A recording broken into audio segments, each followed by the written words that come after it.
안녕하세요. 오늘도 사연살롱을 찾아주셔서 감사합니다. 저는 느긋하게 60대를 즐기고 있는 한 여자입니다. 세월이 어찌나 이렇게 빠른지 하루하루 흘러가는 게 너무 아쉽고 소중하네요. 그리고 저와 제 남편, 그리고 자식들과 겪었던 지난 30년간의 기막히고 놀라운 이야기를 들려드릴까 해요. 저는 첫 결혼 후 아이를 갖고 5년 만에 남편과 헤어졌어요. 가정적이지 못하고 밖으로만 도는 사람이었어요. 아이를 낳으면 좀 나아질까 기대했었는데 조금도 달라지지 않더군요. 제가 일하는 동안 아픈 아이를 두고 남편이 나가서 술 먹고 돌아온 날, 저는 이혼을 결심했어요. 다행히 그 사람도 딱히 정이 없었는지 쉽게 헤어져 주더군요. 아이도 앞으로 만날 생각 없으니 저보고 잘 키우라며 20대 후반에 혼자 아이까지 떠맡은 이혼녀가 된 저는 딸을 위해 그저 열심히 살 생각만 했어요. 당시 저는 한 학원의 영어 강사로 일하고 있었어요. 정해진 강의 말고도 외부 과외 제안이 오면 앞뒤 생각 안 하고 무조건 하겠다고 했어요. 양육비는커녕 위자료도 못 받은 마당에 우리 모녀가 굶어 죽지 않으려면 뭐든 해야만 했거든요. 정말 아이와 저만 생각하며 몸이 부서져라 이랬죠. 힘들기는 했지만 하루가 다르게 커가는 딸을 보며 미안함과 죄책감에 시달리지 않기 위해 더 열심히 일했어요. 그러던 어느 날 친한 친구가 제게 말했어요. 너 혼자 산 지도 꽤 오래되지 않았나? 올해로 벌써 7년이나 됐네. 내가 벌써 30대 중반이라니. 야, 너 더 늦기 전에 빨리 새 사람 만나야지. 언제까지 이렇게 혼자 고군분투할 거야? 새 사람은 무슨, 우리 유아랑 둘이 평생 재밌게 살아야지. 너 나중에 유아가 결혼하면 어쩔 건데? 딸한테 얹혀 사는 민폐 엄마 될 거야? 우리 유아는 절대 나한테 안 그럴걸? 너도 알잖아. 유아처럼 착한 애 없는 거. 유아가 착하고 아니고의 문제가 아니야. 유아한테도 든든한 아빠 만들어주면 좋지 않겠냐? 너도 여자인데 딸만 보고 살지 말고 남자도 사귀고 그래야지. 괜찮대도. 내 주변에 아이들 교습학원 운영하는 남자가 한 명 있거든? 그 사람도 이혼남이야. 고등학생짜리 애 하나 있고. 너도 영어 강사니까 뭔가 말 잘 통할 거 아니야. 그냥 제발 한번 만나봐. 만나기만 하면 그 다음에 어떻게 하든 내가 더 간섭 안 할 테니까. 나 그냥 무조건 날 잡는다. 전 남편과 이혼 후 제 인생에서 다시 남자를 만날 일은 없을 거라고 장담했었어요. 하지만 점점 유아에게만 집착하고 제 인생을 일하는 데만 써버리는 것 같다며 친구가 남자를 소개해주겠다고 했어요. 저는 몇 번이나 거절을 했지만 친구는 고집스럽게 저와 딸 모두에게 안정된 가장이 필요하다고 하며 소개팅을 밀고 나갔어요. 소개팅 상대는 딸을 키우고 저보다 4살 많은 이혼남이었어요. 저랑 같은 처지든 뭐든 딱히 감흥은 없었지만 친구가 하도 성화여서 그냥 눈 딱 감고 한 번만 만나보기로 했죠. 소개팅 날짜가 다가왔고 친구가 잡아놓은 커피숍에 시간 맞춰 나갔더니 긴장한 듯 계속 헛기침을 하는 남자가 눈에 들어왔어요. 혹시 이성호 씨? 안녕하세요. 제가 이성호입니다. 최민주 씨 맞죠? 안녕하세요. 반갑습니다. 이리 앉으시죠.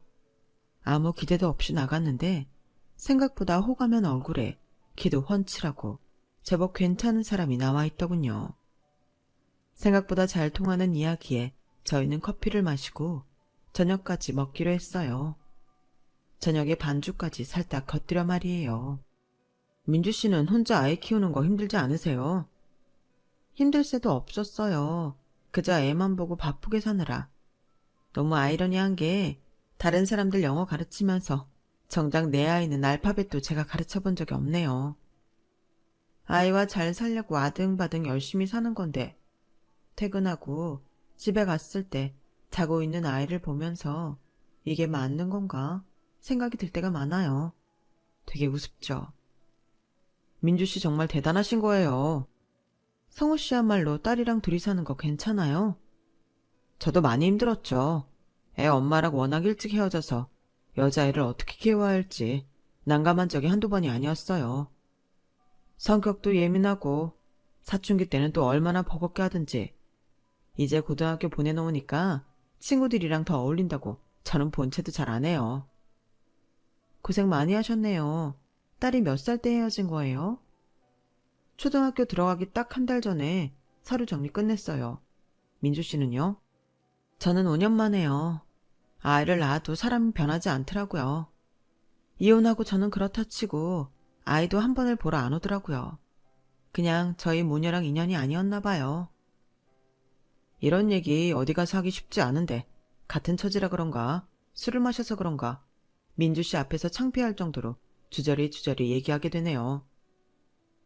저도 많이 숨기고 참고 살았는데 뭔가 편한 느낌이에요. 반주를 시작한 술은 2차로 자리를 옮겨서까지 계속되었어요. 남자로서의 호감에 끌리는 것도 있었지만 가족들한테도 편하게 하지 못했던 이혼 얘기를 이렇게 터놓고 꺼내놓을 수 있는 그 시간이 너무 좋았어요. 취기가 오른 저는 그 사람의 전 부인 이야기를 몰았어요. 첫 만남에 기분 상할 수도 있는데 그 사람은 숨기지 않고 얘기해 주더군요. 결혼 초부터 음주도 자주 하고 외박이 잦았어요. 그때 마침 제가 학원을 시작하고 초반이어서 이것저것 준비하느라 바빴는데 자기를 외롭게 했다는 이유로 외도까지 하고 다니더군요. 가출하면 잡아오고 가출하면 잡아오고를 얼마나 했는지 몰라요. 임신하고는 좀 집에 가만히 있는가 했더니 딸을 낳고 몸조리가 끝나자마자 또 병이 도지더군요. 우는 갓난 아이를 안고 가출한 와이프를 찾으러 가기도 했었어요. 어떻게든 참고 살려고 노력했는데 아이한테도 안 좋고 저 역시 미쳐버릴 것 같더라고요. 그러다 한 번은 다른 남자 아이를 임신해서 오더니 받아달라고 하더군요. 참 기가 막힐 일이었죠. 제가 괴로워하는 사이에 금방 유산이 되어 낳지는 않았지만 그 일이 있은 후 이혼을 하기로 결심했어요. 세상에, 이런 말 좀 그렇지만 너무 안 됐네요. 그 사람한테 당한 게 너무 힘들어서 그냥 딸만 잘 키우면서 살아야지 싶었는데 이런 날이 오긴 하네요. 나중에 애 엄마가 애를 찾아오면 어쩌실 거예요? 애한테 접근도 못하게 할 거예요. 그 사람한테 당했던 거 생각하면 아직도 자다가 벌떡 일어나요. 정말 악몽이었어요. 내 인생에서 도려내고 싶은 시간들. 서로 아픈 시간을 위로하다 보니 밤이 늦어졌더군요. 왠지 이 사람과 인연이 계속될 것 같다는 생각이 들었어요. 나중에 이 사람도 저랑 비슷한 느낌을 받았다고 하더군요. 우리는 막 연애를 시작한 연인들처럼 재미난 시간을 보냈어요. 두 번째이기에 조심스러워하면서도 서로 외로웠던 시간이 길었던 게 드러날 만큼 좋아하고 있었죠. 둘이 있을 때보다 더욱 조심해야 하는 건 서로의 아이를 만날 때였어요. 제 딸 유아는 아직 어려서 그런지 성우 씨가 웃겨주고 장난도 쳐주고 하니 금방 마음을 열더군요. 유아야, 아저씨 어때? 아저씨 좋아. 그래? 아저씨가 아빠가 되면 어떨 것 같아? 아빠? 그럼 나도 아빠가 생기는 거야? 유아가 좋다고 하면 아저씨가 아빠가 되어줄 수 있어. 그런데 아빠가 생기면 새언니도 생기는 거야. 그래도 괜찮아? 나 언니 생기는 거 좋아. 천진난만한 딸 유아는 아빠랑 언니라는 새 가족이 생기는 게 마냥 좋다고 하더군요. 이렇게 좋아하는데 진짜 가족을 만들어줄 걸 하며 눈물이 났어요. 난과는 성우 씨의 딸 세희였어요. 아무래도 고등학생이고 어른들의 사정을 알다 보니 편하게 다가가기 좀 어렵더라고요. 세희야, 인사해. 아빠 여자친구 최민주야. 안녕하세요. 네가 세희구나. 만나서 반가워. 혹시 몰라서 선물 준비했어. 이거 좋아하니? 헬로키티? 이거 초등학생들이나 좋아하는 건데? 아, 그래? 미안. 아줌마 딸이 초등학생이거든. 고등학생은 뭘 좋아하는지 몰라서 다음에 다른 거 사올게. 세희야, 그래도 아줌마가 처음 주시는 건데 감사합니다 하고 받아야지. 감사합니다. 그래, 아줌마 선물 받아줘서 고마워. 앞으로 친하게 지내자. 딱딱한 태도를 일관하던 아이에게 점수를 따기 위해 노력했고 결국 세이에게도 우리 둘의 결혼 승낙을 얻을 수 있었어요. 떠벌리고 재혼하는 것이 흔치 않을 때라 우리는 가족들만 불러 조촐하게 식사하는 자리로 결혼식을 대신했어요. 이런 날이 올 거라 정말 상상도 못했는데 제 곁에 따뜻하고 자상한 그 사람이 있다는 것이 믿기지 않았죠. 힘들었던 지난날을 다 보상받는 기분이었어요. 결혼 후 남편과 사이가 살던 집에 저와 유아가 들어가기로 했어요. 원래 방이 3개였던 집이어서 우리 부부 침실, 세이와 유아가 각각 방을 쓰는데 문제가 없었죠. 저는 그 동네로 이사가면서 거리 때문에 학원을 옮겨야 했는데 다행히 원장님이 절 예쁘게 봐주신 덕에 남편 집 근처 영어학원에 추천을 잘해주셔서 금방 일자리를 구할 수 있었어요. 갑자기 2식구에서 4식구가 되니 더욱 일을 넣을 수가 없었어요. 돈 들어갈 일이 더 많을 테니까요. 유아는 처음부터 남편을 아빠라고 쉽게 불렀지만 세이는 아직 제게 거리를 두더군요. 이해했어요. 갑자기 생긴 엄마를 받아들이기 쉽지 않았을 테니까요. 세이와는 약간은 불편한 동거가 되긴 했지만 그래도 크게 두드러지는 문제 없이 우리는 잘 지냈어요. 엄마, 나 이 두유 마시면 안 돼? 유아야, 그거 마지막 하나 남은 거잖아. 세이 언니 줘야지. 넌 아까 먹었잖아. 먹고 싶은데. 그럼 세이 언니한테 내가 먹어도 되나 물어볼까? 그러지 마. 그냥 냉장고에 다시 넣어둬. 욕심 부리지 마. 엄마가 다음에 또 사올게. 치. 엄마, 나 내일 소풍에 참치 넣어서 김밥 싸주면 안 돼? 유아야, 미안한데 내일 한 번만 빵이랑 우유 싸가면 안 될까? 세희 언니 오늘 학교에서 늦게까지 공부해서 데리러 가야 되는데 김밥 쌀 시간이 없어. 미안해. 애들 다 김밥 싸온다 했는데. 아니면 엄마가 이따가 김밥 2줄 사갖고 갈게. 그거 가져가. 아니야, 괜찮아. 한 식구가 된 후로 저는 무뚝뚝한 세희에게 더 잘 보이기 위해 노력해야 했어요. 일부러 무슨 일이든 유아보다 세희를 먼저 그리고 더 많이 챙기려고 했어요. 혹여나 친딸이랑 차별한다는 소리를 들을까 두렵기도 했거든요.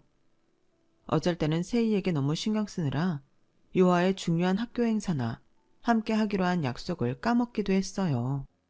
유아에게는 많이 미안했지만 빨리 세희의 마음을 열고 한 가족이 되고 싶어서 안달이 나 있었죠. 그러다 우리에게 위기가 닥쳤어요. 바로 IMF가 터진 거예요. 많은 회사원들이 구조조정되고 하루가 멀다 하고 문을 닫는 자영업자들이 늘어났어요. 경제가 어려워지니 애들의 학원비까지 아껴야 되는 상황이 오고 남편의 학원에도 원생들이 급속도로 줄어들었어요. 저 역시 대부분의 학원 정규 수업이 인원 미달로 폐강이 되고 간혹 있던 영어 과외마저 뚝 끊긴 상태였어요. 급한 불을 꺼야 하는 남편 학원을 위해 우리 부부는 받을 수 있는 최대 한도의 대출까지 끌어다 썼어요. 결혼 전 제가 여윳돈으로 조금씩 모았던 적금 2천만 원까지 깨서 생활에 보태야 했어요. 성우씨, 이번 달 생활비가 빵꾸야. 당신도 알잖아. 이번 달에 학원 그만두는 애들이 더 많아져서 선생님까지 내보내야 될 지경이야. 우리 대출받은 것도 다 막히고 더 이상 돈 나올 것도 없는데 어떡해. 우리 조금만 더 힘내보자, 응? 가서 가정부라도 할까 싶어. 그런 소리 하지 마. 내가 너 결혼할 때 그런 고생 안 시킨다고 했잖아. 왜 그런 말을 해? 그럼 이건 고생 아니고 뭐야. 나도 뭐 좋아서 이런 얘기 한 줄 알아? 우리 싸우지 말자, 응? 나도 힘들어, 민주야. 탄탄하고 사랑으로 충만했던 우리 부부도 돈 앞에서는 어쩔 수 없었나 봐요. 힘든 상황이 지속되자 서로에게 날을 세우고 상처 주는 말들로 아프게 했죠. 같이 힘내보자 하다가도 다음날 눈에 불을 켜고 싸우는 날이 많아졌어요. 너무 가슴 아팠어요. 내가 원했던 가정은 이게 아닌데. 싸운 날의 차가운 공기가 집안을 감쌀 때면 유아는 눈치를 보며 제 방에 들어가 더 조용히 있더군요. 유아에게도 미안해 견딜 수가 없었어요. 이런 와중에도 세이는 남남처럼 우리와 어느 정도 거리를 두고 지내더군요. 조금 괜찮았다가 나빠졌다가 하는 상황이 반복되었고 우리도 파도를 타고 출렁이듯 살 수밖에 없었어요. 어느 날 한 유치원에 아기 영어 외부 시간 강사에 지원하고 면접을 마치고 나오는 길이었어요. 횡단보도 건너편에서 세이가 어떤 여자와 손을 잡고 웃으면서 걸어가는 게 보였어요. 여태껏 세이의 그런 밝은 얼굴을 본 적이 없어 적잖이 놀랐어요. 세이를 부르려고 반대편에서 계속 따라가는데 함께 있는 여자가 굉장히 낯이 익었어요. 어디서 봤더라? 담임 선생님인가? 아닌데 남자분이셨는데? 누구지? 왜 어디서 본 것 같지? 한참 갸우뚱거리다가 갑자기 생각이 났어요.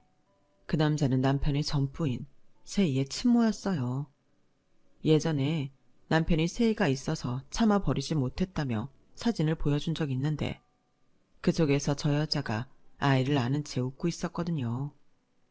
세월이 흘러 조금 늙었다는 느낌은 있지만 동그랗고 큰 눈과 시원하게 찢어진 큰 입이 워낙 특징적이어서 기억이 나더군요. 순간 혼란스러웠어요. 지금 세이 친모가 왜 저기에? 왜 저렇게 다정하게 손을 잡고 웃고 있는 거지? 집에 돌아가 남편에게 조심스럽게 얘기했어요. 오늘 면접 보러 갔다가 세이 친엄마를 봤어. 뭐? 당신이 예전에 사진 보여줬잖아. 시원스럽게 생긴 얼굴. 딱 그 사람이더라고. 조금 늙은 것 빼고는 사진이랑 크게 달라지지 않아. 금방 알아봤어. 그 여자가 이 근처에 있을 리가 없는데 왜 여기 있지? 그런데 세이랑 같이 있었어. 그게 무슨 소리야? 그 여자가 왜 세이랑 같이 있어? 나도 모르겠으니까 당신한테 물어보는 거야. 세이 근처에 얼씬도 못하게 한다고 하지 않았어? 둘이 손잡고 신나게 웃으면서 걸어가던데. 그럴 리가 없지, 당연히. 혹시 세이가 지 엄마랑 만나고 있었던 건가? 말도 안 돼. 내가 지금도 그 여자라고 하면 이가 부득부득 갈리는데 세이가? 얼마나 분한지 남편은 말하면서도 몸을 부르르 떨더군요. 우리는 세이가 집에 올 때까지 기다렸어요. 그날은 유독 밤늦게 돌아온 세이를 안치고 물었어요. 이세이, 너 친엄마 만났어? 아? 아빠가 묻잖아. 만났냐고. 아니 계속 만나고 있었어? 너 아빠가 그 여자 때문에 얼마나 힘들고 괴로웠는지 누누이 말했잖아. 죽을 만큼 힘들었다고. 그런데 네가 어떻게 그 여자를 만나? 만날 수도 있지 엄마인데 내가 그렇게 잘못했어? 뭐? 엄마? 그 여자가 지 입으로 네 엄마래? 그런 말할 자격도 없는 여자야. 지 놀러 나간다고 어린 널 두고 밥 먹듯이 집을 나갔던 사람이야. 네가 옆에서 울고 있어도 다른 남자 만나러 나가던 사람이라고. 그건 내가 기억 안 나니까 상관없지. 그냥 나한텐 엄마야. 아빠가 기억하고 몸으로 새기고 있었잖아. 아직도 내 꿈에 나와서 괴롭히는 그 여자를 네가 어떻게. 말해봐. 언제부터 만나고 있었던 거야? 세이가 친모랑 연락하고 지낸 건 1년 정도 됐다고 하더군요. 특히 IMF가 극심했을 때 저희 부부 역시 돈 때문에 다투는 모습을 보고 집에 들어오기 싫었는데 마침 친모가 찾아와 맛있는 것도 사주고 옷도 사주면서 더 가까워졌던 것 같아요. 무슨 염치로 널 찾아와. 세이 너 똑바로 행동해. 아빠랑 계속 살고 싶으면 그 여자 당장 끊어내. 아니면 넌 그냥 여기서 나가서 그 여자한테 가버려.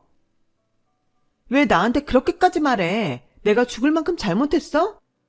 아니, 너 말고 그 여자. 그 여자가 죽을 만큼 잘못해서 여기 나타나면 안 돼. 아빠는 그 사람 이름만 들어도 치가 떨리고 눈물부터 나. 너무 힘들었어서. 어린 널 너무 방치했어서. 빨리 선택해. 여기서 지낼 건지 아니면 그 여자한테 가서 평생 아빠랑 안 보고 살 건지. 아빠 너무해. 남편과 다투기는 했어도 이렇게까지 눈이 뒤집혀 소리를 지르는 건 처음 봐. 저도 못지않게 당황했어요. 세이도 무서운지 덜덜 떨더군요. 결국 세이가 다시는 친모를 만나지 않겠다고 약속을 한 뒤에야 사건이 마무리됐어요. 남편은 하교 후 통금 시간까지 정하더군요. 남편이 정말 화가 많이 났구나 싶었어요. 한편으로 저는 세이를 볼 면목이 없었어요. 남편과 행복하고 웃음이 가득한 모습을 보여줬어야 하는데 우리가 힘들다고 다투기나 하고 아이에게 신경을 잘 못 써서 이런 일이 벌어진 것만 같았죠. 세이를 탓할 수만은 없었어요. 저는 이제 무슨 일이 있어도 애들 앞에서 화내고 싸우는 모습을 보여주지 말아야겠다고 다짐했어요. 폭풍 같은 시간이 지나 집과 경제 사정은 조금씩 안정을 찾아가기 시작했어요. 저는 외부 강사로 4곳이나 다니며 일했고 남편 역시 학원에서 아이들을 단순히 공부만 시키는 것이 아니라 부모들이 안심하고 맡길 수 있는 분위기와 환경을 조성해 원생 수가 다시 조금씩 늘고 있었어요. 유하는 중학생이 되었지만 사춘기를 모를 정도로 일찍 철이 들었고 공부도 열심히 해서 제 걱정을 덜어주었어요. 엄마를 먼저 생각하는 마음을 알기에 항상 미안함이 앞섰죠. 세이는 지방의 대학교에 들어가면서 기숙사 생활을 시작했어요. 갑자기 수백이 깨지는 등록금과 학비를 대느라 저는 또 지인에게 머리를 굽히며 돈을 꾸고 다녔지만 그래도 이 정도면 예전 IMF 때에 비해 훨씬 낫다라는 생각에 더 열심히 일을 해서 빨리 돈을 갚으려고 했어요. 남편이 어떻게 해서든 본인이 세이 학비를 대겠다 했지만 저는 이 일을 계기로 세이와 더 가깝게 지내고 싶어 부득이 제가 하겠다고 고집을 피웠어요. 이렇게 해서라도 우리가 진정으로 한 가족이 될 수 있다면 이런 것 따위는 아무것도 아니었죠. 세이는 학기 중에는 바쁘다는 이유로 집에 전혀 오지 않았고 그나마 방학 때는 학교 근처에서 아르바이트를 한다며 하루씩 잠깐 오는 게 전부였어요. 우리는 그래도 가까이 두고 따뜻한 밥해 먹이지 못하는 것을 미안해하며 반찬도 보내고 용돈도 보내주며 세이가 외롭지 않도록 최선을 다했어요. 한 번은 일요일 오후 말도 없이 세이가 어떤 남자와 함께 집에 왔어요. 세이야. 연락도 없이 이렇게 갑자기 어쩐 일이야. 이분은 또 누구시고? 두 분한테 드릴 말씀이 있어요. 저는 남편을 급하게 불러 다 같이 한 자리에 앉았어요. 저는 세이 남자친구입니다. 죄송합니다. 세이가 제 아이를 임신했습니다. 제가 책임지고 결혼하겠습니다. 뭐? 우리 둘은 너무 놀라 뒤로 자빠지는 줄 알았어요. 세이는 대학교 3학년, 고작 22살인데 벌써 임신이라니. 아직 앞날이 창창하고 밝을 텐데 아이 엄마가 되다니.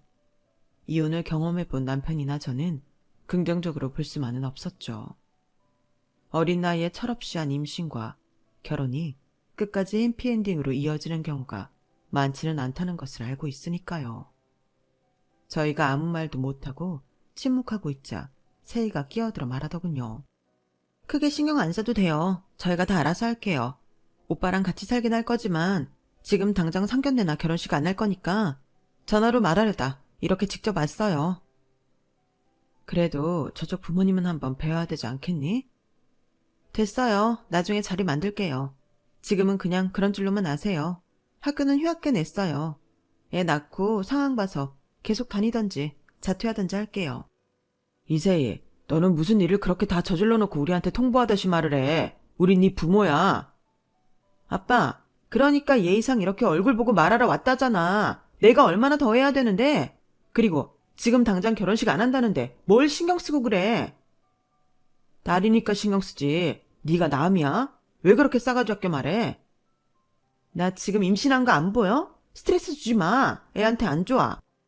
애기 이야기가 나오자 남편과 저는 입을 꾹 다물 수밖에 없었어요. 그러고 보니 배가 조금 볼록하게 나온 것 같기도 하더라고요. 세이가 이미 다 정하고 아이까지 가졌는데 우리가 아무리 말해도 소용이 없더라고요. 배불러서 드레스가 입기 싫어 그렇구나 라고만 생각하고 기약 없이 결혼식은 나중에 하자고 말했어요. 결혼은 그렇고 같이 살 집은 너 지금 기숙사에 있잖아. 오빠가 살고 있는 오피스텔 들어가면 돼요. 애기 낳고 새까지 살기 충분해요. 그래? 그럼 내가 한번 가서 볼게. 새 살림인데 필요한 것도 있을 거고 아기 짐도 준비해야지. 아빠보다는 여자인 내가 가서 보고 도와주는 게 나을 거야. 괜찮아요. 그런 거 안 하셔도 돼요. 그냥 오빠 갖고 있는 살림에 제가 필요한 것만 몇 가지 더 사면 돼요. 걱정하지 마세요. 너무 대차게 거절하는 바람에 저는 더 이상 말도 못하고 고개를 숙였어요. 아빠 도움도 필요 없다고 하는데 하물며 제가 더 나서면 싫어할 것 같더군요. 그렇게 세희와 애기 아빠는 앉은 지 30분 만에 돌아가겠다며 집을 나섰어요. 어안이 벙벙했어요. 멀어도 곧 밤이 되니 고속버스 타지 말고 차로 태워다 주겠다는 남편에게도 무안할 정도로 싫다고 손소리를 치더군요. 그 뒤로 남편이나 제가 몸 상태가 어떤지 필요한 건 없는지 전화할 때마다 바쁘다며 전화를 끊기 바빴어요. 그럴 때마다 세희에게 드는 서운한 마음보다 타지에서 임신해서 혼자 고군분투하고 있을 생각을 하니 안타까워 미칠 것 같더라고요. 하지만 저렇게 끝까지 도움을 거절하니 우리도 달리 방법이 없었죠. 여보세요? 안녕하세요. 저 세희 남자친구입니다. 아, 자네. 잘 지냈나? 네, 사실 세희가 지난주에 아이를 낳았습니다. 뭐? 그걸 왜 이제서야 말하는 건가? 세희가 말하지 말라고 해서. 아무리 그래도 그렇지. 그건 그렇고 둘 다 건강은 한 거지? 네, 애랑 산모 둘 다 건강합니다. 걱정 안 하셔도 됩니다. 그래도 미리 알려줬으면 더 좋지 않았겠나. 지금 세희는 어디 있어? 조리원에 있습니다. 그래? 어디야? 알려줘. 가서 좀 보게. 그게 그냥 안아보셔도 될 것 같습니다. 그게 무슨 소린가? 보러 오지 말라니. 아, 그게 조리원에 들어온 지도 좀 됐고 금방 여기서 나갈 것 같고 여기서도 외부인이 오는 걸 뭐 그렇게 좋아하진 않는 것 같고 세희도 그냥 혼자 쉬고 싶어 하는 것 같고. 알겠네. 그럼 조리원 나와서 집에 오면 한번 말해주게나. 보러 내려갈 테니. 아, 네. 세희한테 물어보겠습니다. 남편이 세희 남자친구와 전화 통화하는 것을 옆에서 듣고 있던 저는 뭔가 이상함을 느꼈어요. 왜 저렇게 말을 두루뭉실하게 하고 우물쭈물 하는 걸까? 혹시 본인이 우리가 오는 것을 불편해해서 저라는 걸까? 아니면 정말 세희가 못 오게 시킨 걸까? 저렇게 못 믿음직스러운 남자가 애 아빠라니 오만 가지 생각이 다 들더군요. 저보다 더 심란해하는 남편 때문에 티는 못 냈지만 말이에요. 그 이후로도 우리 부부는 세희가 있는 곳을 가보지 못했어요. 당연히 애기 얼굴도 보지 못했고요. 세희가 학교를 다닌다면 기숙사라도 찾아가 보겠지만 남자친구 집에 들어가 사는 것만 알고 정확한 주소를 모르니까요. 답답한 날이 계속됐죠. 세희와 남자친구에게 번갈아 전화를 했지만 10번 하면 한두 번 받을 정도로 통화가 어렵더군요.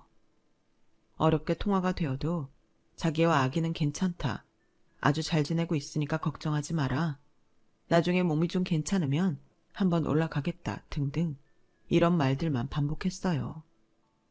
답답했지만 간간히 전화라도 되니까 그나마 다행이다 생각하며 지냈어요. 그렇게 반년, 1년, 3년, 5년이란 시간이 속절없이 지나갔어요. 초반에 애타게 세희와 아기만 기다리던 우리도 지치고 무뎌갔죠. 우리가 하지 않으면 절대 먼저 연락도 하지 않는 세희네 부부에게 어떤 기대도 하기 힘들었어요. 가끔 남편이 술에 취해 돌아오면 속상한 마음을 내비치기는 했지만 그이도 그렇게 된 상황에 적응해 가더군요. 그렇게 세희네와 멀어지는 동안 유화도 원하는 대학에 들어갔어요. 무대 디자인에 대해 큰 꿈을 갖고 있던 유화는 영국 유학까지 다녀오면서 충실하게 본인의 삶을 설계해 나갔어요. 저는 다른 학원은 다 그만두고 본격적으로 남편 학원에서 수업과 전반적 관리를 맡아 운영하기 시작했어요. 남편 학원의 학원생 관리 스타일과 선생님들의 높은 수업 수준이 맘카페에서 소문이 나며 여태껏 본 적 없는 호황을 누렸어요. 저학년 아이들의 교습소 정도로 운영했던 예전과 달리 중고등부반까지 생겨서 규모가 커졌으니까요. 눈코 뜰 새 없이 바빴지만 너무 없어서 지치고 힘들었던 과거를 떠올리며 현재에 감사했죠. 여보, 다음 학기에 선생님들 더 구해야겠는데 지금 한 반에 애들 인원이 너무 많아. 등록대기 학생들까지 받으려면 지금 선생님들로는 택도 없어. 그래. 박 실장한테 얘기해서 고인 빨리 진행하라고 할게. 선생님 필요한 과목 정리해서 알려줘. 알았어. 그리고 그 출판사에서 같이 협업하고 싶다고 또 전화 왔었는데. 우리가 아직 그렇게 책을 낼 정도는 아닌데 왜 거기서 위험을 감수하려고 하지? 나도 그렇게 말했지. 그래도 자꾸 같이 일하자며 계속 연락이 오네. 거절을 한두 번 했어야 말이지. 이제 거절도 민망할 지경이야. 그럼 그것도 다음 주 전체회의 소집 때 다시 한번 선생님들이랑 직원들이랑 모여서 의논해 보자. 일이 잘 풀리며 건물까지 통으로 매입해 학원 규모도 확장하고 우리 보금자리도 더 크고 좋은 곳으로 옮기게 되었어요. 믿을 수 없었어요. 남편과 제 인생에 이런 날이 오다니. 힘든 시간을 함께 버텨준 남편과 유아에게 고마웠어요. 다만 이런 좋은 날이 왔는데 세희가 없다는 게 슬펐어요. 결국 우리는 한 가족이 되지 못하는 것인가. 저보다 더 속상할 남편이었기에 티는 못 내고 혼자 훌쩍이기도 했어요. 그렇게 바쁜 날이 계속되던 어느 날 모르는 번호로 전화가 오더군요. 네, 여보세요? 저 엄마. 요한이? 너 왜 번호가 바뀌었어? 아니, 저 세희예요. 뭐? 세희라고? 어머, 세희야. 어떻게 지냈어? 이게 얼마만이야? 왜 이제야 연락했어? 얼마나 걱정했는데. 그냥 애 키우면서 좀 바빠서요. 잘 지내시죠? 우린 잘 지내. 애기도 많이 컸겠다. 애 아빠도 잘 있고? 네, 그게 사실은 사정이 좀 있는데 한번 올라가서 찾아뵙고 싶어서요. 그럼 당연히 와야지. 아빠한테 당장 얘기해야겠다. 언제 올래? 아니요. 아빠한테는 우선 말하지 말아주세요. 그냥 엄마만 먼저 만날게요. 아빠한테 말하지 말라고? 왜? 아무튼 우선 제 말대로 해주세요. 주말에 잠깐 시간 내서 나와 주실 수 있죠? 장소 알려주시면 그리로 갈게요. 어? 그래. 무슨 일인지 몰라도 네 말대로 아빠한테는 말 안 할게. 이상했어요. 오랜만에 연락해서 만나자고 하는 것도, 아빠한테 말하지 말라고 하는 것도, 그리고 나를 이렇게 갑자기 엄마라고 부른 것도 전화를 끊고 심란하게 그지없더군요. 도대체 무슨 일이길래 나만 보자고 한 것인지 주말에 있던 일정을 다 미루고 남편에게 거짓말까지 하며 세희를 만나러 나갔어요. 고작 이제 30대를 앞두고 있을 텐데 고생을 많이 한 듯한 얼굴, 그 옆에 꼬질꼬질함이 묻어있는 어린아이. 저는 세희를 보고 놀랄 수밖에 없었어요. 세희야, 이게 얼마만이니? 어떻게 산 거야? 이 아이가 그 아이니? 네, 장군아, 할머니한테 인사해야지. 안녕하세요.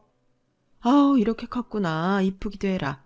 안녕, 장군아. 할머니야, 할머니. 엄마, 이 할머니가 그 가짜 할머니야? 장군아, 조용히 해. 가짜 할머니? 엄마가 서울에 있는 건 가짜 할머니고 창원에 있는 할머니가 진짜 할머니라고 그랬잖아. 장군아, 조용히 하라니까. 이게 무슨 말인지 모르겠더군요. 처음 보는 손주아이가 말하는 가짜 할머니, 진짜 할머니가 뭔 뜻인지.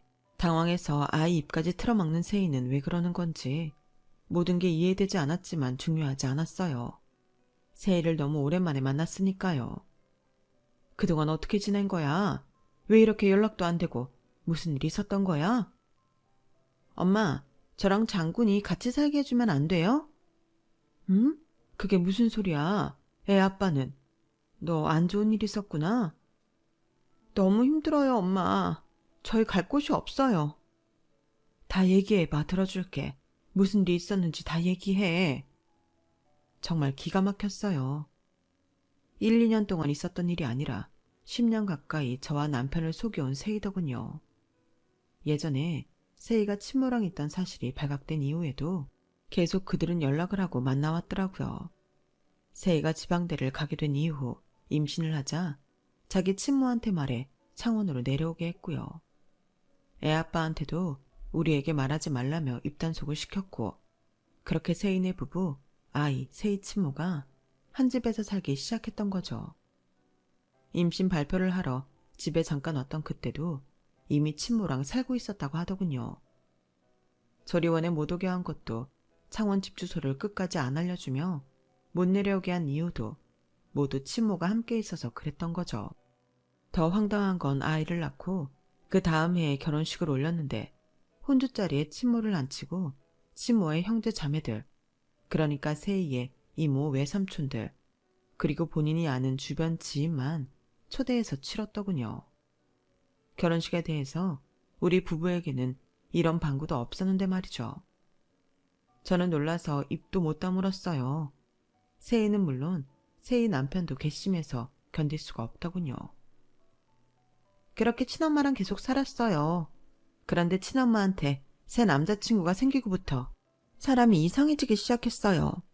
그 남자친구라는 사람이 창원에서 알아주는 부자인데 친엄마한테 결혼 약속을 하자고 했다며 신나했어요. 저희랑도 몇 번 밥을 먹었는데 오히려 소탈해 보이고 평범해 보였어요. 그런데 그 사람이 친엄마한테 투자금을 조금 받아가고 3배로 불려준 거예요. 그게 한두 번 반복되니까 친엄마는 그 사람을 완전히 믿기 시작했고, 조금 모아뒀던 제 남편 돈, 시댁까지 끌어들여서 받은 돈, 심지어 장군이 돌반지까지 다 팔아서 투자하게 하더군요. 하지만 사기꾼이었어요. 정말 머리카락도 찾을 수 없게 증발했어요. 그러더니 친엄마도 갑자기 도망갔어요. 남편과 시댁 원망이 고스란히 저한테 돌아왔고 이혼당했어요. 장군이만이라도 제가 키울 수 있게 해달라고 빌고 또 빌어서 이렇게 같이 있을 수 있게 된 거예요. 친엄마 소식은 아예 모르는 거야? 혹시 그 사기꾼 남자랑 짠 거니? 모르겠어요. 그 전까지만 해도 본인 가족은 저희 부부랑 장군이밖에 없다고 그랬는데 상의당한 거 알고 시댁도 찾아오고 경찰도 찾아오고 집이 난리 나서 뒤집히니까 갑자기 없어진 거예요. 그 남자랑 한패해서 작정하고 그랬는지 볼 면목이 없어서 사라진 건지 그건 저도 모르겠어요. 연락도 전혀 안 되고요. 그런데 왜 아빠한테는 알리지 말라고 그런 거야? 아시잖아요. 옛날에도 친엄마 만나는 거 알고 그렇게 저 죽일 듯이 한 거. 아빠가 그렇게 싫어하는 거 알면서 그러게 왜 만났어?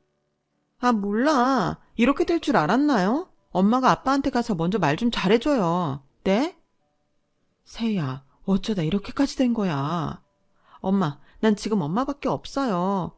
도망간 그 여자는 내 친엄마도 아니에요. 내가 잘못 걸린 거라고요. 엄마, 나 좀 도와줘요.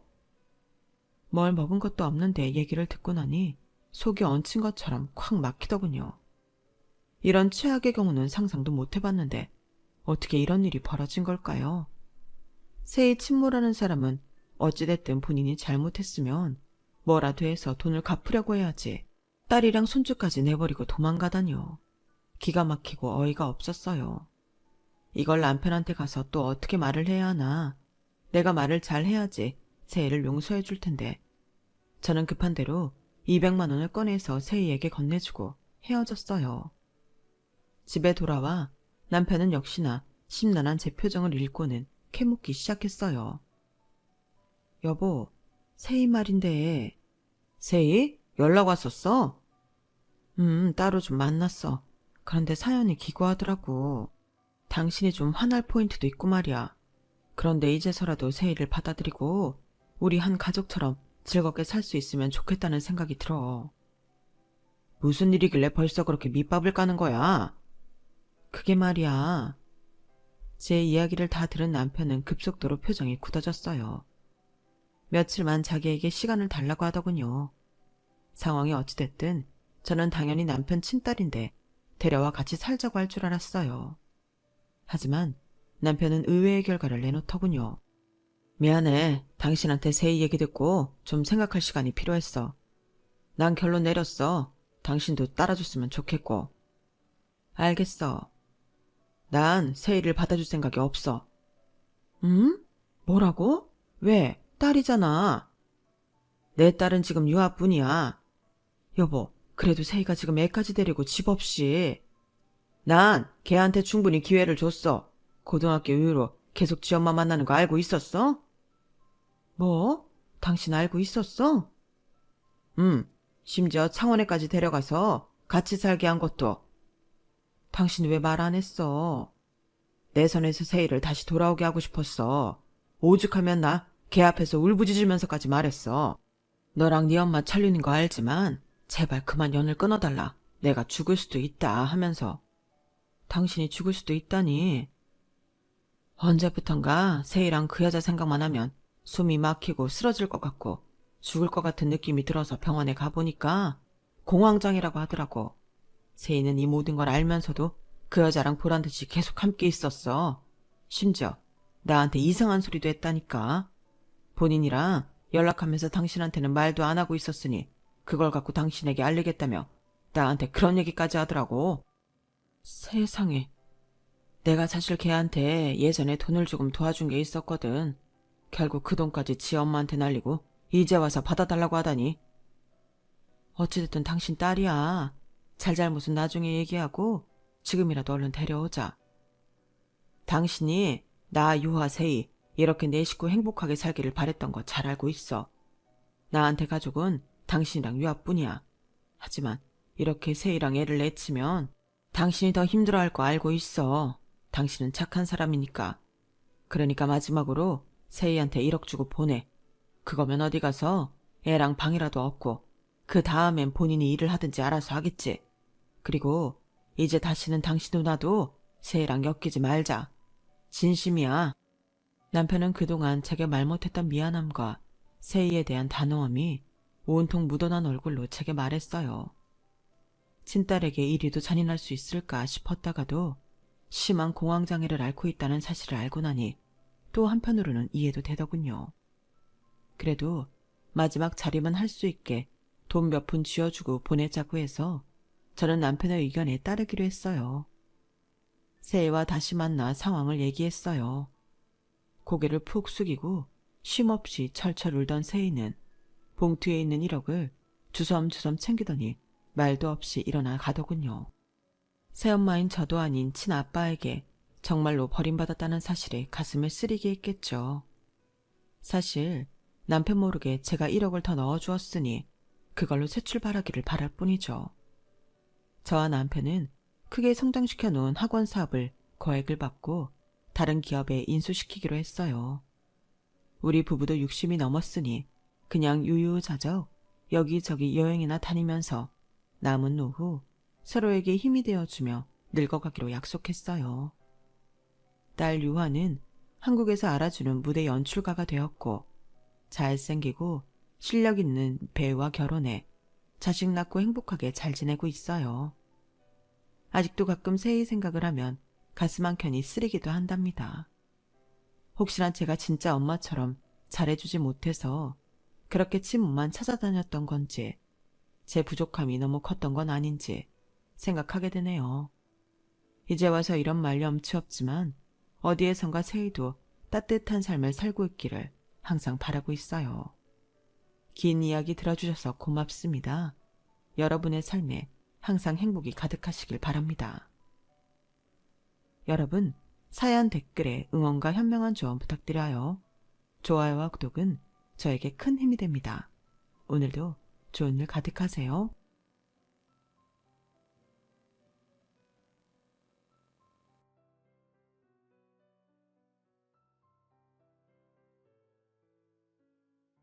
안녕하세요. 오늘도 사연 살롱을 찾아주셔서 감사합니다. 저는 동탄에 사는 30대 후반의 여성이에요. 저는 이제 3살 된 아들아이가 있는 나름 성공한 자영업자예요. 이런 제 삶에 지우고 싶은 게 있다면 바로 전 남편과 그 집 사람들인데요. 정말 흑역사라는 말이 딱 제 경우에 맞다고 생각해요. 전 남편은 아빠 친구분의 먼 친척이었는데 그 집 엄마, 그러니까 제 전 시어머니가 여자 좀 소개시켜달라고 하도 그래서 저한테까지 이야기가 온 거였어요. 저는 선을 보고 결혼할 생각이 없었기 때문에 싫다고 했는데요. 아빠 친구분이 자꾸 선 한번 보라고 하니 아빠도 곤란해지셨어요. 연지야, 그냥 나가서 차 한잔 마시고 온다 생각하고 가봐라. 이 친구 보아하니 네가 나갈 때까지 조를 것 같구나. 그 친구 말로는 성격 무난하고 사회생활도 무리 없이 잘한다면서 튀는 것보다는 그런 사람이 낫지 않겠냐고 하는데 아무튼 네 마음에 안 들면 다시 안 만나도 되는 거 아니겠냐? 그렇게 저는 등 떠밀리듯 주말에 선을 보러 나갔어요. 그때만 해도 제가 회사에 다니고 있었기 때문에 주중에는 시간을 내기 어려웠어요. 그렇게 만난 남편은 딱히 제 스타일은 아니었어요. 아빠 친구분 말씀대로 평범했는데 그것보다도 제 마음을 끄는 면이 없더라고요. 저는 그날 차 한 잔 마신 걸로 다신 안 볼 생각이었는데 이 사람은 저한테 끈질기게 연락을 했어요. 그래서 다시 만나자 남편은 저한테 관심 있다고 분명히 말하더군요. 저 선도 보고 소개팅도 하고 나름 여자 많이 만나봤어요. 근데 연지 씨만큼 제 마음에 들어오는 사람은 그동안 없었어요. 제가 까다로운 성격도 아니고 불편하게 할 건 별로 없을 거예요. 일단 만나보고 그 후의 일은 다시 생각해봐도 되잖아요. 만나요. 2달만이라도 만나봐요. 저희 회사 앞으로 집 앞으로 찾아오며 설득도 하고 달래기도 하는 그 남자를 보며 살짝 감동이 되더라고요. 제가 빼어나게 예쁜 것도 아니고 특별한 장점이 있는 것도 아닌데 이렇게까지 매달리는데 그럼 만나보자 싶었어요. 그렇게 저는 남편과 사귀게 되었고 만나다 보니 생각보다 좋은 점도 보였고 무엇보다 자기만의 특별한 취향이 없어서 그런지 까다롭지 않은 게 좋더라고요. 사람이 한번 익숙해지는 게 무섭다고 처음에는 별로였던 그 사람의 모습들이 좋게 보이고 눈에 익자 점점 편해졌어요. 그리고 저희들은 결혼까지 하게 되었죠. 결혼식을 올리기까지 그렇게 오랜 시간이 걸리지 않았어요. 사귀기로 하고 1년 반 만에 결혼했으니까요. 시댁은 시어머니와 시누이 그리고 남편 이렇게 세 식구였는데 시어머니도 무난하고 저를 불편하게 하지 않았어요.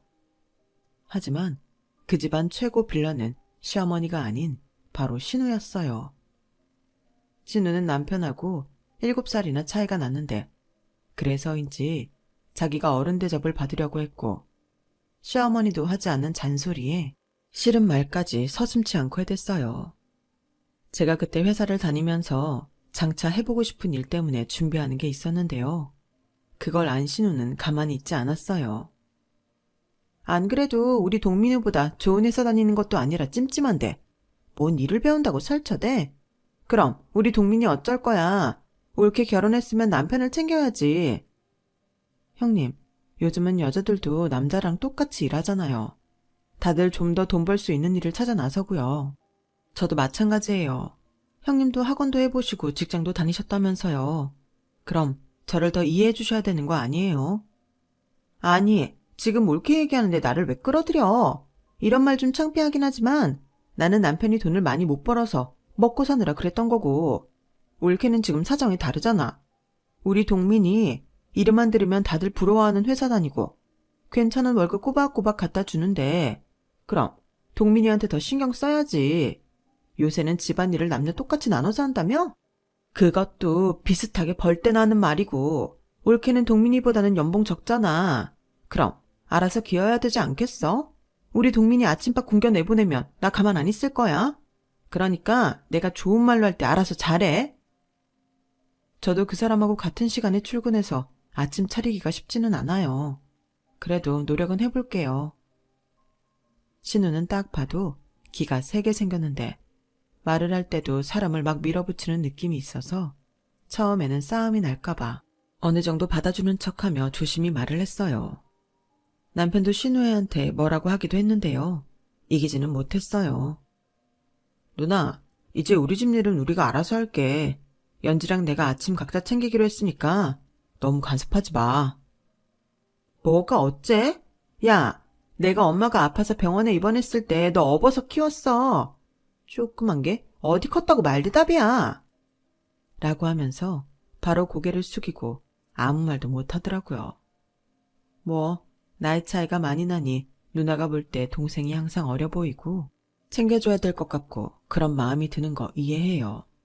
하지만 7살 차이인데 무슨 자기가 남편을 업어 키웠겠어요. 얘기 들어보니 시어머니 입원하셨던 것도 남편 초등학교 1학년 때 한 달 정도 허리 디스크 때문에 그랬던 거더라고요. 아무튼 자기가 한 일 가지고 생색도 많이 내는 성격 같았고 어떻게든 저한테서 꼬투리를 잡으려고 하는 게 보였어요.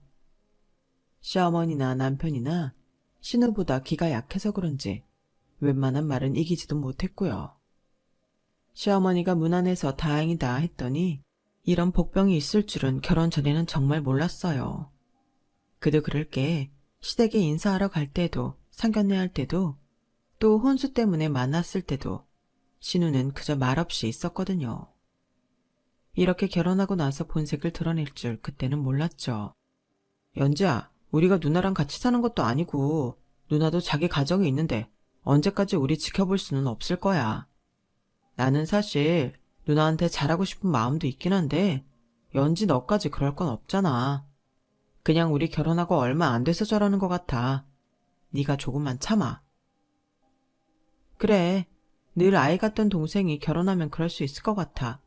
이해 못하는 건 아니야. 근데 좀 이 시간이 빨리 지나면 좋겠다.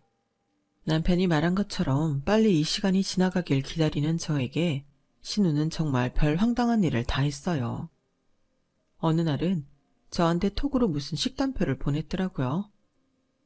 이거 우리 동민이 식단으로 해보라고 보내는 거야. 영양 균형도 잘 맞고 동민이 좋아하는 음식 많으니까 이걸로 상 차리면 올케 고민도 좀 덜하지 않겠어? 저는 알겠다고 감사하다고만 하고 그냥 지나갔어요. 솔직히 그런 식단표가 있다 하더라도 지키는 사람 많지 않잖아요. 저도 해봐야지 했지만 하필 그때 회사도 제일 바쁠 때라서 저는 제가 따로 배우고 있던 것도 잠시 쉬어야 했거든요. 그래서 아침밥은 정말 각자 알아서 챙겨 먹고 집에 와서 제가 설거지하고 저녁은 반찬 하나 주문해서 밥만 해서 먹는 게 일상이었어요. 신우가 식단표를 보내주고 일주일쯤 됐을 때였어요. 제가 퇴근해서 왔는데 뒤에서 사람이 따라 들어오더라고요. 보니까 신우였어요. 어머 형님, 저 너무 깜짝 놀랐어요. 어떻게 말도 없이. 아니, 제 뒤에 따라오시면서 집에 올 때까지 아무 말씀 안 하셨어요? 왜? 뭐 찔리는 거라도 있어? 라더니 양손을 허리에 얹고는 저희 부엌을 쫙 스캔하더군요.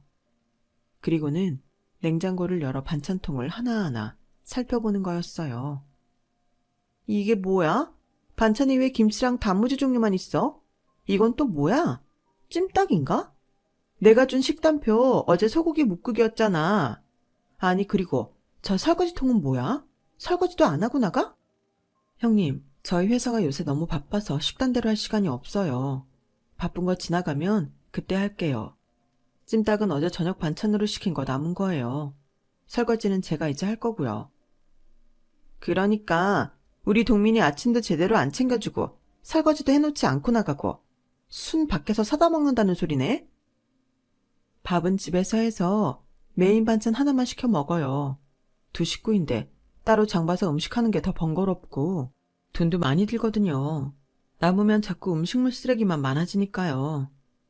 그럼 음식을 해서 나도 갖다 주고 우리 엄마도 갖다 주면 되잖아. 아니 어떻게 그런 요령이 하나 없어서 우리 동민이를 조미료 잔뜩 들어간 음식만 먹이는 거야? 올케가 그렇게 주변머리가 없으니까 동민이보다 못한 회사를 다니겠지. 그래도 사람이 정도가 있지. 내가 이참에 하는 말인데 올케 회사 관두고 그냥 동민이 내조나 잘해. 이러다 우리 동민이 올케 먹여 살린다고 일만 하고 몸도 망가지겠어. 내가 우리 집 인사 왔을 때부터 올케 인상 마음에 안 든다 싶었는데. 이럴 줄 알았으면 내가 이 결혼 반대할걸. 형님, 말씀이 너무 심하네요. 아무리 제가 마음에 안 들어도 그렇지 이미 결혼한 거 지금 와서 이런 말씀하시는 것도 그렇고 어차피 제가 동민 씨 와이프 됐는데 좀 좋게 봐주시면 안 되나요? 아니, 좋게 볼 구석에 있어야 좋게 보는 거 아니겠어? 다 원참. 아무튼 우리 동민이 더 이상 밖에서 뭐 사 먹이지 말고 제대로 집밥 먹여. 그것보다 잘해보라고. 저처럼 시어머니 잔소리가 아니라 신우 때문에 울어본 분 계실까요? 저는 그렇게 신우한테 치여서 신혼 때 마음 편할 날이 없었어요. 남편은 항상 저더러 조금만 기다려달라고 누나도 시간이 지나면 괜찮아질 거라고 위로해줬죠. 지금 생각하면 위로가 아니라 자기도 어떻게 할 수 없으니까 그렇게 말한 것 같아요. 그런데 참 공교롭게도 제가 아이를 갖게 됐고, 그러면서 코로나 때문에 외출이 자유롭지 못하게 됐어요. 저는 임신 초 입덧이 심한 것도 있고 재택으로 일을 하다가 한번 어지러워서 기절하고 병원에 실려가게 됐어요. 그걸 계기로 저는 휴직계를 내고 신우 말처럼 정말 아예 집에 들어앉게 됐어요. 남편 역시 코로나로 거의 10개월 정도를 재택으로 일을 하게 되면서 집에만 있는 날이 많아졌고요. 그런 와중에 저는 아이를 낳고 아무하고도 만날 수 없도록 통제된 산후조리원에 2주를 있다가 나왔어요. 그런 중에도 친정 부모님은 문자도 자주 보내고 전화도 많이 했고 제가 나오자마자 아이를 보러 와서 너무 좋아해 주셨어요. 하지만 시댁 식구들은 시어머니 문자 몇 번 한 것 외에는 아무도 오지 않았어요. 특히 저한테 그렇게나 모진 말을 하고 잔소리를 해댔던 신우는 코빼기도 보이지 않았어요. 물론 핑계는 있었죠. 코로나 때문에 아이한테 혹시라도 바이러스를 옮기면 안 된다는 거요. 그건 그렇다 해도 첫 아이에게 선물 정도는 해줄 수 있는 거 아닌가요? 정말이지 시댁에서는 제가 너무 섭섭할 정도로 아무것도 해주지 않았어요. 저는 많이 속상했지만 그래도 이게 다 시기가 안 좋아 그럴 거라며 위로하며 넘어갔고, 또 아이를 키우다 보니 정신이 없어서 그런 걸 일일이 생각하고 있을 수가 없기도 했어요. 그리고 아이가 태어나 100일이 지날 무렵부터 남편은 점점 짜증을 내는 일이 많아졌어요.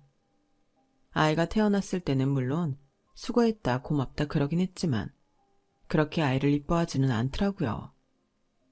내가 원래 애들을 좋아하지 않아서 어떻게 다뤄야 될지도 모르겠어. 그래도 아빠니까 앞으로는 잘해보도록 노력할게. 하지만 그건 말뿐이었고 아이가 밤에 울면 같이 봐주는 게 아니라 귀마개를 하고 혼자 작은 방으로 건너가 자버리곤 했어요. 저는 아이의 모든 걸 오롯이 혼자 감당하며 키워야만 했고요. 그런데 식구들끼리 백일잔치를 할 때도 신우는 친정 부모님이 계신데도 음식이 어떻네, 인테리어가 촌스럽네 잔소리만 했을 뿐 아이한테 따뜻한 말 한마디 해주지 않았고 100일 반지 하나 준비해오지를 않았어요. 시어머니가 건네준 금일봉 봉투 하나가 시댁이 해준 전부였어요. 그런 상황에서 남편은 완전 변해버렸고요.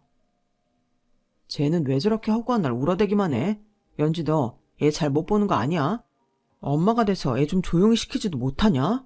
이래가지고 어떻게 살아? 언제까지 이래야 돼? 아이가 다 그렇지. 나나 동민 씨도 다 이렇게 큰 거야. 애들이 뭘 알겠어? 말도 못하는 나이잖아. 그러니 뭔가 표현하려면 울기밖에 더 하겠어? 동민 씨, 우리 하준이 아빠잖아. 그런데 하준이 운다고 그렇게 말하는 거 아니지. 아, 몰라. 네가 잘하면 안 울 거 아니야.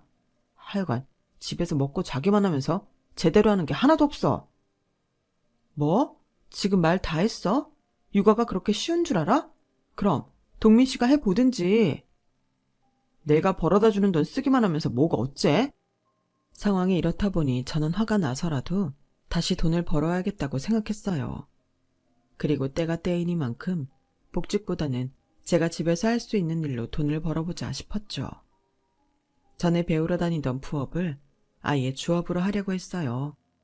저는 친정엄마한테 일을 다시 해보겠다고 말했어요.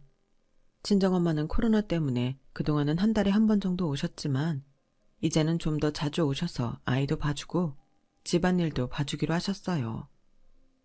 그렇게 저는 집에서 만드는 반려동물 목걸이부터 시작해서 강아지 외출복 등을 먼저 만들어 온라인 판매를 했어요.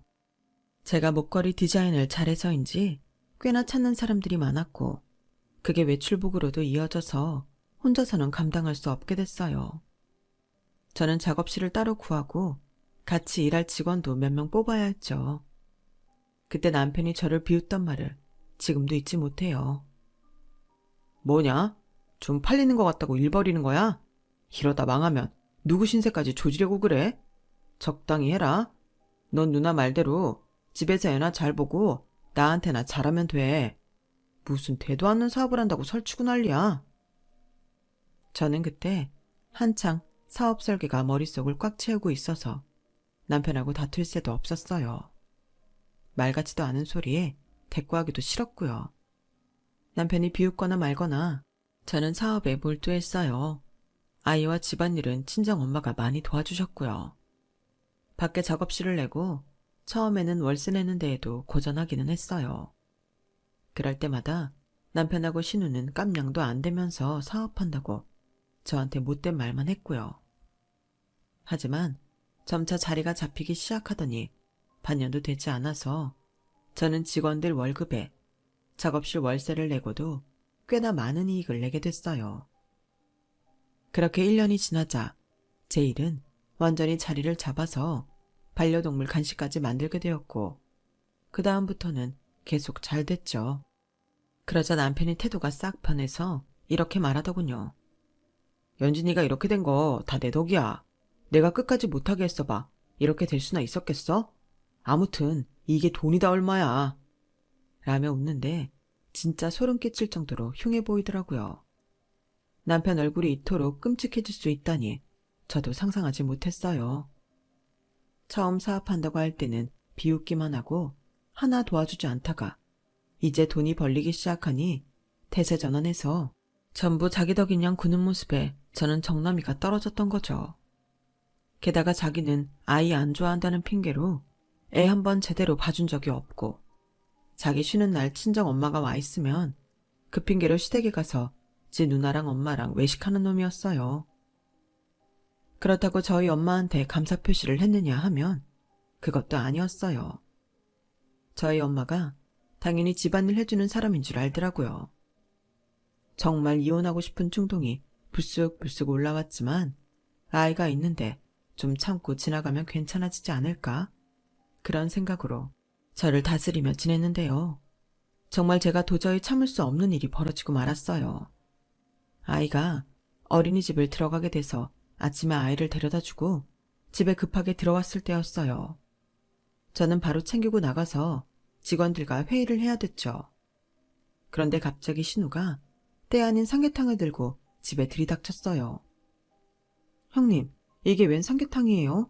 복날도 아닌데. 저기, 제가 오늘 많이 바빠서 바로 나가봐야 되거든요. 일단 이거 냉장고에 넣고 같이 나가면서 얘기하면 안 될까요? 아, 바쁜 척은 혼자 다 해. 돈 좀 번다 이건가? 암만 그래도 동민이 먹이는 건 제대로 챙겨야지. 동민이 살이 얼마나 빠진 줄 알아? 그런 건 보이지도 않지? 그 사람 살 뺀다고 헬스 다니잖아요. 아침에도 조깅하고요. 그러니 살이 빠지죠. 그걸 말이라고 하니? 살이 빠져도 얼굴은 반들반들 윤기가 나야 되는 건데. 아니잖아. 올케는 올케만 챙기나 봐. 올케는 얼굴에 기름이 번드르르 하네. 아무튼 챙겨. 아무튼 저 나가봐야 하니까 하실 말씀 다 하셨으면 같이 나가세요. 제가 들은 척도 안 하고 먼저 나서자 신우는 못마땅한 표정이었어요. 내가 이번 주말에 이쪽으로 이사와. 저기 버스 정류장 옆에 땡땡 아파트 있잖아. 이사요? 저는 몰랐는데요. 그러니까 지금 말하잖아. 아무튼 그날은 와서 우리 집 청소 좀 해. 신우는 일방적으로 통보를 해버리고 먼저 나갔고 저는 어이가 없었지만 말한다고 통할 사람이 아니라는 걸 잘 알고 있었기 때문에 무시하고 그냥 넘어갔어요. 저는 주말에 신우 이사하는데 갈 생각도 없었죠. 그런데 새벽부터 계속 전화질을 하더니 급기야 남편까지 저를 재촉해서 신우 이사하는 아파트로 끌고 가더라고요. 일은 저랑 심해부만 죽어라 하고 신우랑 남편은 거실 소파에 앉아서 낄낄거리고 있더라고요.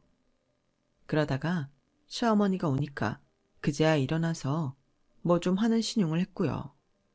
그때 시어머니가 저한테 한 말에 저는 완전 벙찌고 말았어요. 예, 우리 동희가 동민이 퇴직금 받아서 이렇게 좋은 데 이사했다.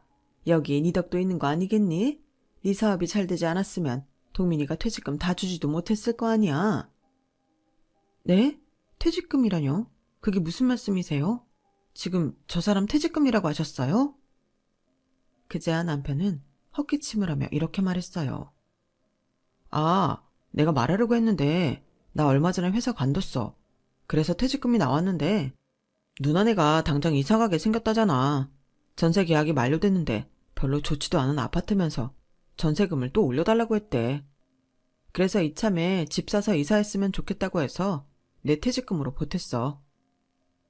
저는 너무 어이가 없어서 할 말을 잃고 그저 남편과 뻔뻔한 표정의 신우를 번갈아 보기만 했어요. 그런 저의 눈치를 보는 건 신우 남편밖에 없더군요. 집에 돌아온 저는 흥분하지 않고 남편한테 따져 물었어요. 퇴직하는 건 왜 말 안 했어? 하면 뭐 어쩔 건데? 내가 이미 결정한 건데 너는 뭐 사업 시작할 때 나한테 말하고 했어? 네 마음대로 질러놨잖아. 뭐 이에는 이, 눈에는 눈 이런 거야? 아니, 내가 다니던 회사 내가 관둔다는데 네가 뭔 상관이야? 나 네 마누라야. 상관할 권리 있다고. 그럼 퇴직금을 전부 형님네 줘버린 건 왜 말 안 한 건데? 얘기하려고 했는데 잊어버렸어. 누나가 우리보다 안 좋은 아파트에 그렇게 사는 게 솔직히 말이 돼? 나 그 회사 들어갈 때도 그렇고 어릴 때도 그렇고 누나가 얼마나 잘 챙겨줬는데. 솔직히 결혼하고서도 네가 잘 못하는 거 누나가 다 지적해주잖아. 저번에 삼계탕만 해도 그래. 너는 그런 거 끓이지도 못하잖아. 결혼하고도 나한테 그렇게 잘해주는데 고마워서라도 돈 보태야지. 그래, 나는 그런 거 잘 못하니까 그렇다 쳐. 그럼 우리 엄마는? 하준이 봐주고 우리 반찬 다 해주고 너 먹으라고 보약도 지어다 주고 명절 때마다 너 먹을 거 입을 거 따로 챙긴 우리 엄마는? 장모님은 네가 챙기면 되잖아. 아, 그리고 내가 언제 장모님한테 그런 거 해달랬어? 내가 우리 누나 좀 챙긴 게 그렇게 안 이꼽냐? 그럼 너도 네 돈으로 네 엄마 챙겨. 너무 당당하게 나오는 남편을 보고 있자니 더는 안 되겠다 싶더라고요. 대체 이 인간이 언제부터 이렇게 변했나 싶기도 했고요. 어쩌면 이런 모습을 감추느라 평범한 척 연기한 건지도 모르겠다는 생각도 들었어요. 저는 그날 이혼해야겠다고 마음먹었어요. 제가 조용히 이혼 변호사를 알아보고 서류 준비를 하고 있을 때였어요. 그것도 모르고 남편과 신우는 또다시 폭탄 하나를 제게 던지더라고요.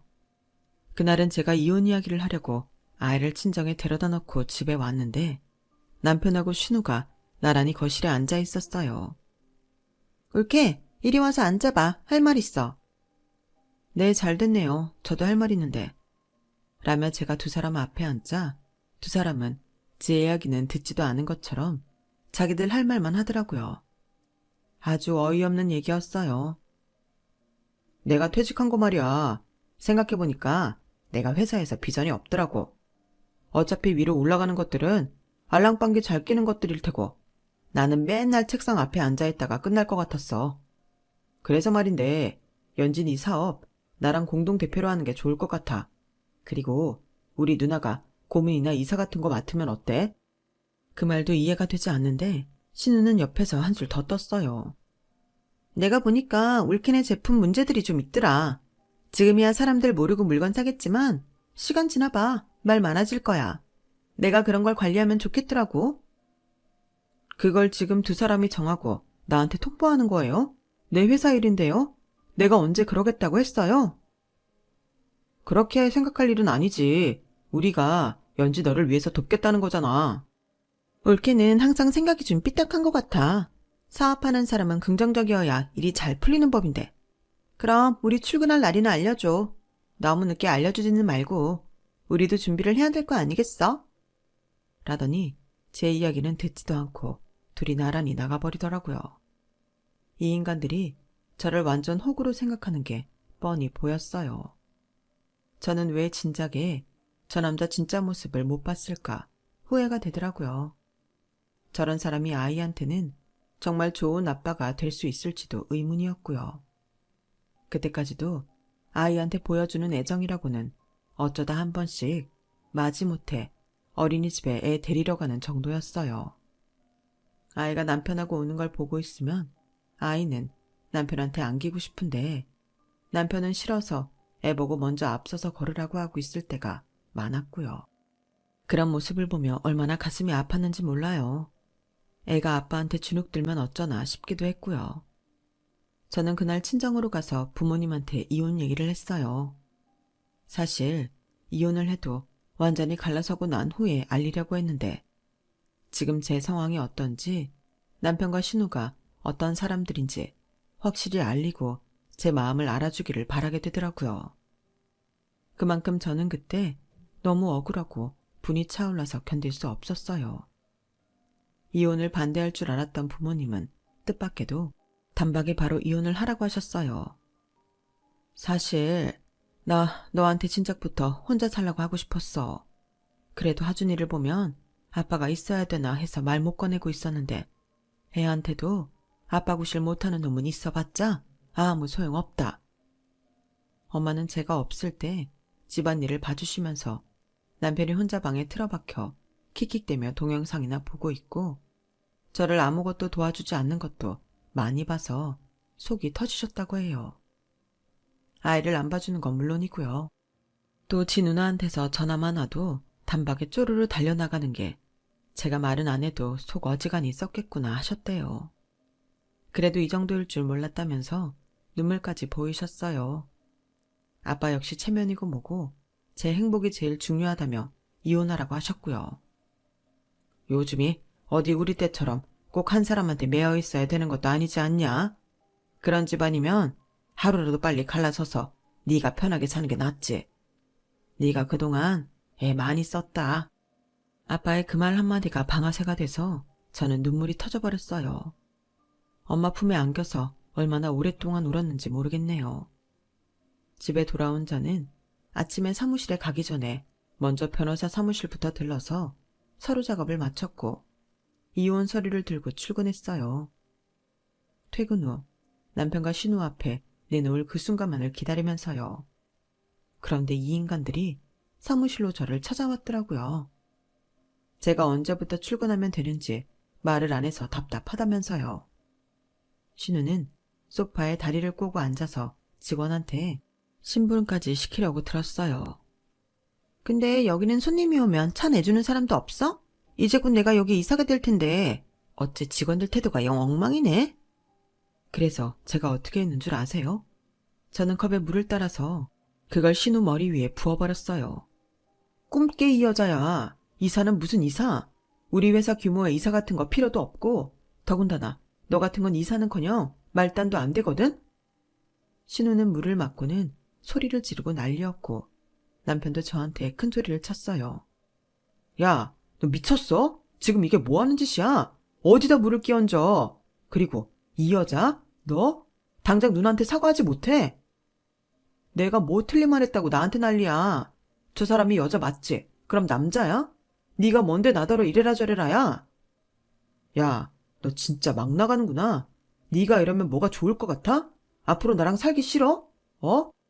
그래, 너랑 안 살 거다 이 뻔뻔한 놈아. 저는 남편 얼굴에 이혼 서류를 집어 던졌고 그걸 본 남편과 신우는 놀라서 입을 다물지 못하더라고요. 내가 왜 나 혼자 일군 회사를 너랑 공동대표하고 거기다가 혹까지 떠맡으면서 너랑 살아야 되니? 그게 말이 돼? 그래서 이 모든 걸 한 번에 끊어버릴 방법 없나 생각했더니 있더라고. 제일 간단한 거. 이혼. 왜 이렇게 미쳤어? 무슨 애 낳은 여자가 이혼이야. 드라마나 영화에서 이혼하니까 이혼이 쉬운 줄 알지? 이혼 어렵죠. 누군들 이혼 쉽다고 생각하겠어요. 근데 아줌마, 저는 호구 취급하고 자기들은 마음대로 하는 사람들하고 사느니 이혼하는 게 100배는 낫겠던데요. 아니, 앞으로의 제 인생을 위해서도 하루라도 빨리 갈라서는 게 맞는 거죠. 제가 워낙 강하게 나오자 남편은 그제야 사태를 파악했는지 갑자기 목소리가 나긋나긋해졌어요. 연지야, 아무리 네가 지금 이 상황에 마음에 안 들어도 그렇지 어떻게 이혼이라는 말을 그렇게 쉽게 내뱉어?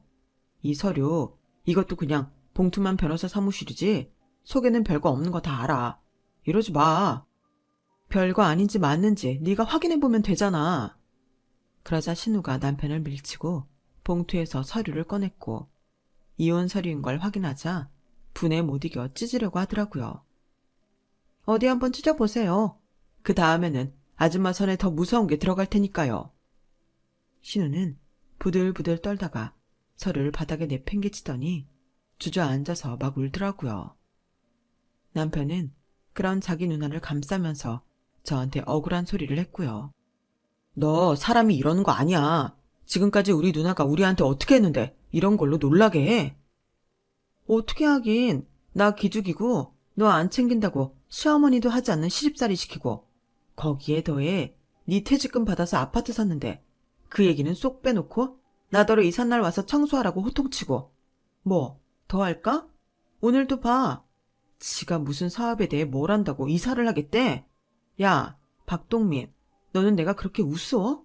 언젠가부터 너 날 우습게 봤어. 그깟 대기업 다니면 애 낳은 자기 마누라 그렇게 하찮게 여겨도 돼? 세상에서 제일 쓰레기 같은 인간이 자기 마누라랑 애한테만 큰 소리치고 밖에서는 찍소리도 못하는 것들이야. 바로 너처럼. 공동대표? 웃기시네. 그 서류 갖고 가서 변호사나 구해.